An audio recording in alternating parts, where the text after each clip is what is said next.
Hey, what's up, guys? Jaythestingray back here again with another WTF review for you. This is the Garbage Pail Kids movie, and I know a lot of you guys probably know this is hailed as one of the worst movies of all time. I know there are a lot of people that actually do enjoy this movie, but I'm not one of them. This was streaming on Netflix a few years ago, and I tried to watch it, and I got maybe 5 minutes into it and turned it off. I don't, even when I was a kid, I didn't watch this movie all the way through. It was one that I do remember renting on VHS in the very early days, of VHS rentals, when I first started renting VHS tapes. And I do remember renting it, and I don't even think I watched the whole thing then. I didn't even like it when I was like 7, 8 years old, which, there's something wrong with it if you don't like it when you're 7 or 8 years old. Yeah. Anyway, it's like take an idea. The Garbage Pail Kids, the cards, everyone collected them, traded them, all that cool stuff. I had plenty. Had stickers all over my stuff, Jason Basin and J Decay, all that cool stuff. And make a movie. Sure, sounds good, easy enough, but they churned out this piece of garbage, probably just something the studio said, all right, make the movie, and they put some idiot on it, had no idea what he was doing, and started this film. And, this is your finished product. It's not like, you're a kid, you really like Ninja Turtles, for example, and, okay, there's Ninja Turtles movie out, that sounds cool, let's go check it out.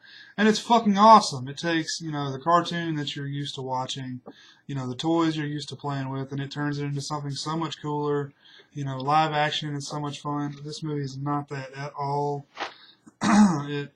It takes an idea that's like really simple, and it, just makes it goddamn awful. Like, it's always like plenty of movies follow this formula. They got the idea, the Garbage Pail Kids, these nasty little fucking kids, and okay, let's put a human character in there, and they've got all these like stupid human characters that somebody wrote in a night, and it's just awful. I hate when they do that. They totally just make up. I mean, the same thing they did with like Transformers movies and stuff like that. Like the fucking Witwicky kid. Who the fuck cares? I mean, why is it even necessary? But anyway, you know, you've got these little kids that are, I don't know if they're fucking aliens or something. They show like a garbage can in space in the beginning, I think. This movie is streaming, or it's on YouTube, the full movie, if you want to check it out there. But that's the place I found it to watch. But they show this thing in space. I don't know if they're aliens, what. Anyway, there's this guy called the Captain. He's a magician, apparently, and he's got these little kids that the Garbage Pail Kids live in this fucking trash can, and he's got a little boy that lives there with him. I don't know if it's his grandson or what. I don't think it ever really explains it. He calls him the Captain. Kind of an odd, questionable relationship there, but there's a bully that's picking on this kid, and the cool thing about this bully is the main dude. His name's like Juice, I think. Yeah, awesome. The Juice. He has his Miami Vice coat on, and he pulls his sleeves up, and really rocks that look the whole movie. So that dates the hell out of it. But yeah, he's got a wardrobe change every time he's on scene. He's got a different colored sport coat on. It's pretty funny. Anyway, he's bullied by that guy, and he goes into this magician shop and knocks the garbage can over, and the kids get out. Which these kids are fucking huge. Like, I don't know how. There's like 10 of them would all fit in this garbage can. Anyway, they get out, and the captain flips his shit and says, "We got to put these kids back in the can. The kids don't want to go in the can." Blah blah blah. Turns out that these fucking little kids can sew like a motherfucker. Like, they can like sew clothes and stuff, and the kid has a crush on this girl that's like 5 years older than him. No fucking way you would have a chance with her. He's like 11. This girl's like 18, and she's a fashion designer person, and she wants to put on a fashion show. As awesome as that sounds. Her name is Tangerine, by the way. So he commissions these kids to sew like shitloads of clothes for him. Like he's like sweatshopping these little nasty, freaky looking kids in his weird grandfather's basement. So they're in there like churning away, making these clothes for this girl, and she's just totally using him. You know, she's got a real bad attitude the whole time, just a really awful person.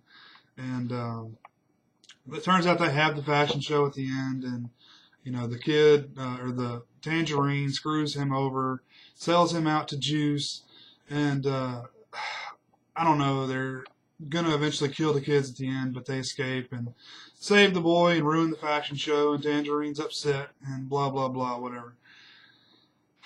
The girl that plays Tangerine, Katie Barberi, she actually went on to do Mexican soap operas. So she did a few kids movies. She was in like Summer School or some, you know. She did some other, you know, small roles in films like teen 80s films, and then went on to do the Mexican soap operas, which those fucking things, they're huge. Like people love that shit in you know, Latin America, Mexico, are crazy about that. So she's a big star now, you know, in those things. But you know, the 80s were like a time, you know, now that, you know, a little bit of time has passed, the 80s are cool again. All the young kids are like, oh, fuck yeah, I need some, you know, you know, Reebok pump sneakers. I need some, you know, Air Jordans. Give me some hypercolor t-shirts, all that stuff. Like, everything in this movie is like not something you want to remember from the 80s. It's something that needs to be put away, never seen again. It's all embarrassing as hell. The music in this film, like, at one point they've got the synthesizer rocking. It almost sounds like the Beverly Hills Cop type of song. And the music is just really, really bad in this movie. And the kids, like, they suddenly break into song at one point when they're trying to make a decision on whether or not to make this kid a bunch of clothes.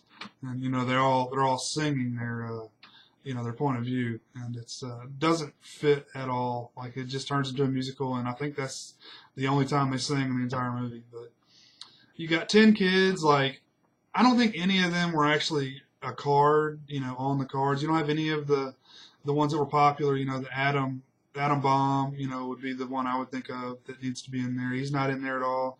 They're all made up. Like, you got one that's like a greaser, like Elvis type dude or something. He's like an asshole. You got one that is supposed to be fat, I guess. They all are kind of the same shape because, you know, they're, you know, just dwarves in costumes, you know, little people in costumes. And you got one that farts.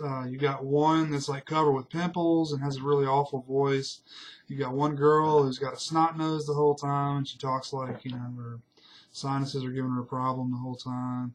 You got one girl that I don't really know what she's supposed to be, but at the end she pukes on somebody, which the movie really needed a lot more of that. You got one motherfucker that's a crocodile. He's an alligator. His name's Alligator. His head is an alligator. And that's pretty much all the ones you know. There's one that's a baby for some reason, and like they go out at one point. You know, they're like, all right, let's go out in the city and check this shit out. And you know, like Alligator and the greaser dude, they go to a bar, and the other ones go to a movie. They go to a Three Stooges movie, and their whole deal here, they're going to put on a disguise. They put on like a trench coat and glasses. It's like the most, I don't know. I guess that part was a little funny, but it's, dude's still a fucking crocodile in a pair of glasses and a trench coat. But the whole movie is, you know, ADR, and their mouths are barely moving. Like, they're just like kind of, that's kind of how it is. You know, they just kind of move it and then put the dialogue in later, which I'm sure the ADR crew had a fucking blast on this movie doing it. I don't know.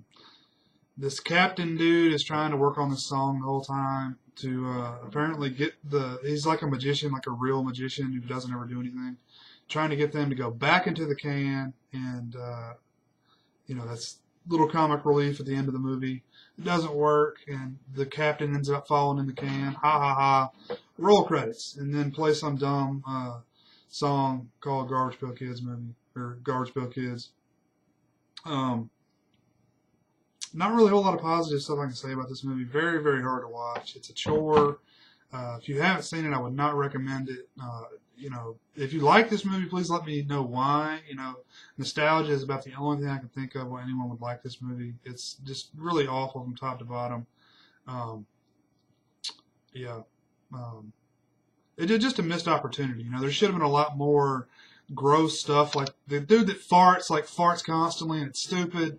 And the one chick that pukes at the end, there should have been a lot more of that stuff in there. Like, I don't know who this was marketed to. Like, there's a few gags in there that are almost adult, oriented. Like, one of the Garbage Pail people talks about, do you have anything for a hangover? The target audience is not going to know what the hell that is.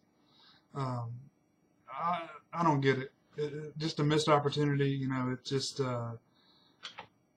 obviously something the studio commissioned and didn't turn out very well. But yeah. Anyway, that's it. If you've seen it, let me know what you think. Thanks for watching. Peace.